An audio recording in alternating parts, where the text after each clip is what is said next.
Hi guys! Good morning! Welcome back to my channel at for today's vlog, nandito tayo sa Dana Rose sa may Molino, Bacoor, Cavite para sa isang home tour.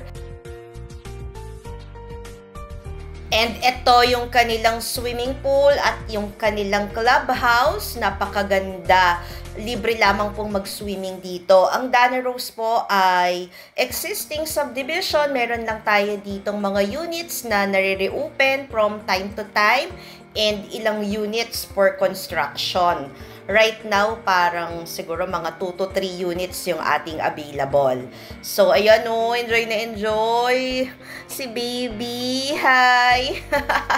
Paikot-ikot siya, di ba siya nahilo? Pero kitang-kita nyo dito yung mga kids enjoying this pool and naghahabulan sila, tapos naglalaro sila. English, be.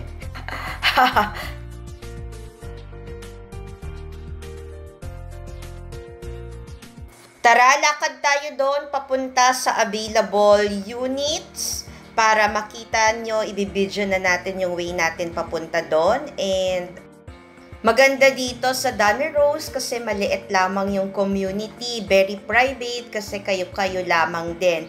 Isa lang yung entrance gate, tsaka exit gate, and napakalapit lamang nito sa Bacoor Boulevard plus never binabaha ang subdivision na ito. So yung available na ating pupuntahan is for construction and ito siya. Dito siya ilalagay. Yung A, B, tsaka C. Yung A is sold na, so ang available natin is si B. Pero hopefully, i-reserve ni mamamaya. So yung C yung magiging available. So this is the triplex na for turnover na ibibidyo natin para just in case, diba? Makita nyo kung ano yung itsura. Ang kagandahan sa triplex natin is ready for occupancy na po siya. Ikaw at ang gamit mo na lamang po ang kulang. Tara, pasok tayo inside. So this is the triplex and meron tayong space sa harapan, provision for 1 car garage. And dito, meron pa tayong lot space sa likod. And as you can see, upon turnover, ganito po yung bahay natin. Interior, tsaka exterior, complete, finish na po siya. Dito sa side na to, meron tayo ditong dirty kitchen and naka-sliding door tayo papunta doon sa ating dining area. Ang isang bibilhin mo dito sa Dana Rose is location kasi nasa intersection lamang siya halos ng Bacoor Boulevard and ng Molino Road. Napakalapit sa Las Piñas, napakalapit pa Alabang, pa Bacoor Boulevard. And tara, pasok tayo inside the house. Upon turnover, complete na po tayo. Naka-white na tiles, naka-white, gray or blue na paint, depende yan sa client, and high ceiling, and complete na po tayo with cabinets. This is, and by the way, yung inner unit natin, kamukha lang din yung nasa loob, except lang yung nasa gilid na lot space, pero ganito din yung ating turnover. Wala lang siya ditong ganito, yung nasa gilid niya sa side. Pero inside of the house is the same. Maganda yung kanyang ceiling, high ceiling, especially yung pinto, sobrang ganda, solid wood. And dito, meron tayong toilet and bath na nasa ibaba, malapit sa may stairs. And napakaganda ng finish niya. And complete na rin po siya with fixtures. Tara, akyat tayo, the stairs, wood planks, and dito sa itaas we have 3 bedrooms and 1 toilet and bath. This is the first bedroom, the kids bedroom. Yung kanyang finish dito is naka-gray, tapos high ceiling, kinis na din. Lilipat ka na lang talaga.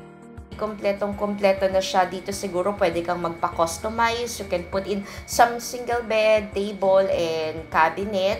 And this is the toilet and bath, complete with fixtures.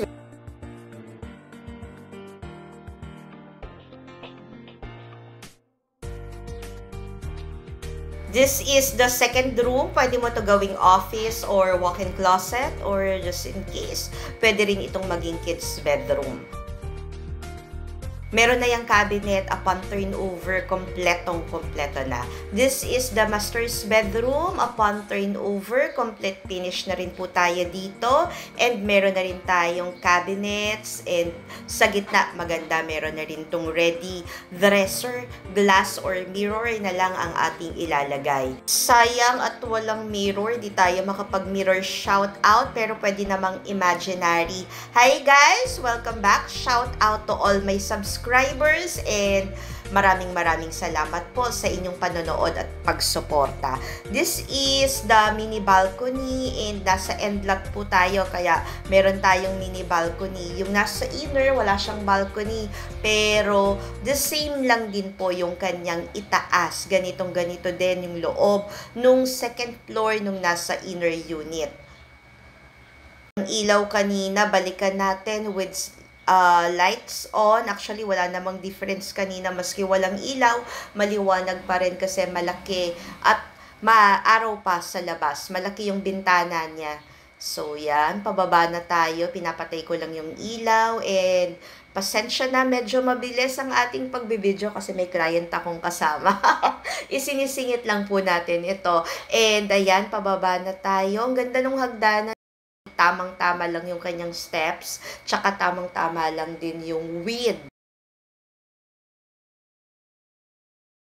Ito you can put in yung iyong dining area and yung iyong living room area dito sa kabilang side.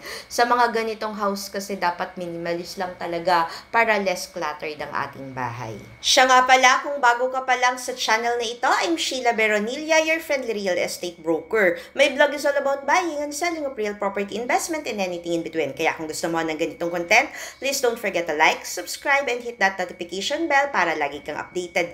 Thank you! Dito po i-construct once again yung ating available units and napakaganda ng kanyang location. Single units yung iyong halos na mga katapat and malapit siya sa amenities and malapad yung kanyang kalsada. For faster transactions and for viewing and inquiries, please direct message us at FB Messenger Sheila Medina Beronilla or contact us at Smart Viber 0908-8934078, Globe 0917-8427198. Once again, ipopost ko po sa comment section at sa description box ang kanyang computation. Thank you!